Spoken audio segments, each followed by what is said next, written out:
Cheat it but never defeat it was the cry last night after Rangers got defeated by Dynamo Kiev. From some Rangers fans, from some Celtic fans, some meant it in a sarcastic manner, some meant it in a serious manner. But today on Fog Football, we're going to look at how a Sutton man reacted to the game by the name of Chris Sutton. But before we even dive in to Chris Sutton's reaction, YouTube's lucky. YouTube's lucky that I did not do a watch along last night because I would have been looking for blood during that game.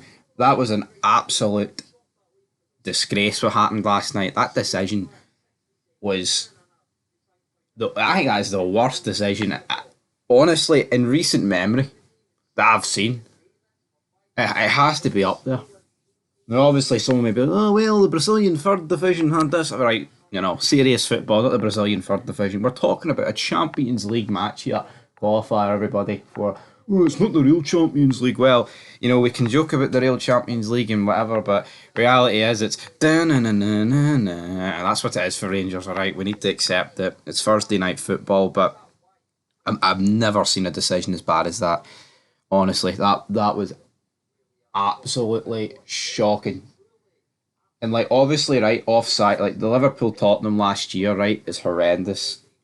I mean, that's worse, to be honest, alright? You do get ones that are worse, but see, in terms of jumping up for a header, winning the ball, and getting sent off for it, this honestly feels like one of a kind.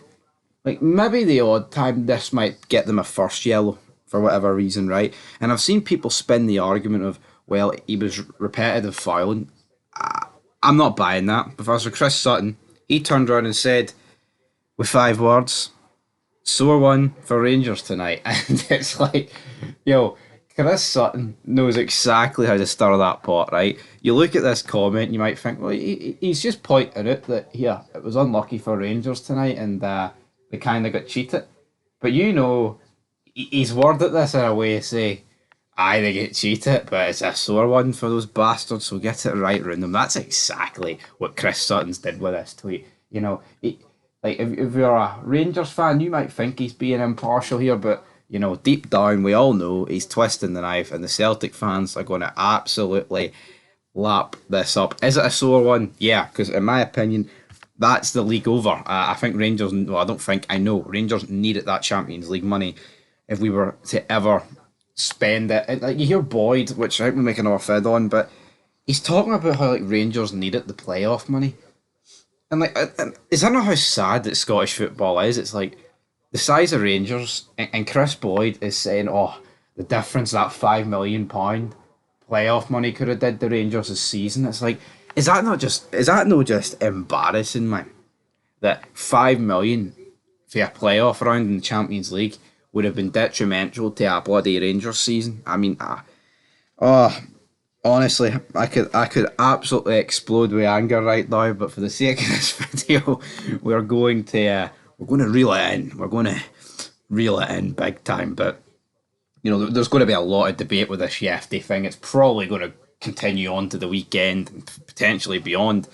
Because I think Rangers are probably not even going to sign anyone else now. I really strongly believe that it's solely going to come down to selling players, but that doesn't even look like it's going to happen. Cantwell was back training. Yanis Hadji pretty much wants to stay, which I welcome Yanis Hadji staying. Rangers are linked with no one. It seemed like this was the Hail Mary to get into the Champions League, and we've no got into it.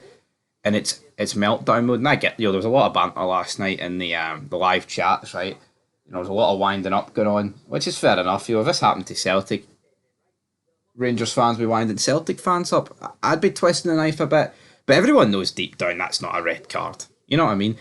There's loads of teams you don't want to win in football. I mean, say that was a title decider, right? And that was Celtic, and that happened against them, and Aberdeen beat them 2-0, and it cost Celtic the league, and we won it or something, right? Obviously, I'd be elated and I'd be twisting the knife in, but I think you'd be man enough to admit that it was never a red. And it's the same in other games such as Spain and England. If England, instead of getting beat fair and square 2-1, say Bellingham jumps up, even though they'd never send him off, but he jumps up and he does the exact same thing, and Danny Olmo's rolling about in the ground like a fud, and they send Bellingham off, and it costs England the Euros. Brilliant. Phenomenal feud. Right? Fantastic. But we can all be man enough to admit that it's never a red card, and it was good to see that a few people admit it. It was never a red card. Some people can't take their tinted specs off, so I was like, you know what? Rangers are going to win the league and we're going to steamroll Celtic on September 1st. I got my fishing rod out, I put a big bit of bait on it, and the Celtic fans jumped towards it. But yeah, the reality is, this is the final nail in Rangers this season for me. It is.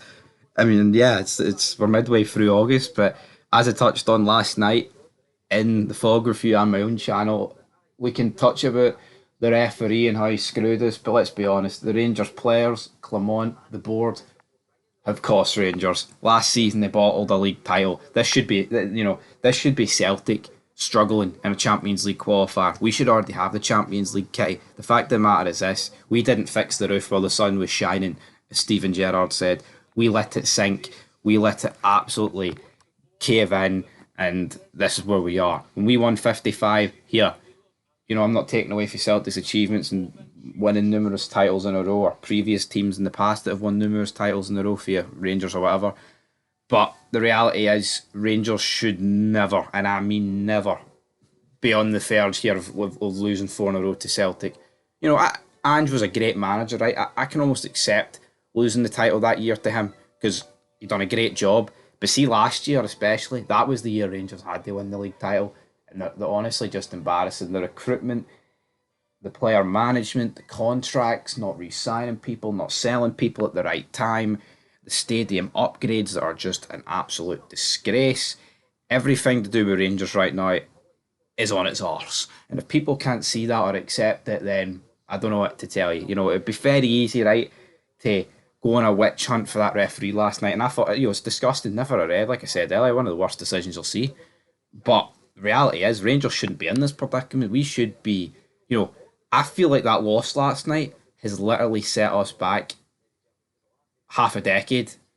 And that may sound like an exaggeration, but let me tell you something, brother, as Hulk Hogan would say, there's no more Champions League for the second place teams anymore because the coefficient's on its arse. So that means you need to win the league. And even if you win the league, you don't even get the guaranteed jackpot because there's qualifiers now because the coefficient's shite. Rangers did a great job getting the coefficient up, but all that did was boost Celtic's bank account, and all that did was actually extend the gap between both clubs. So, it's a double-edged sword at the end of the day, and Rangers have somehow stabbed themselves in the arse and in the heart at the same time. Anyway, as Chris Sutton says, sore one for Rangers. It's Meltdown City. Some people are going to love this, lap it up. Well, yeah, I don't even know what to say. I'm going to go live later. I'm going to rant on this referee a bit, but yeah, Chris Sutton, folks. Chris Sutton.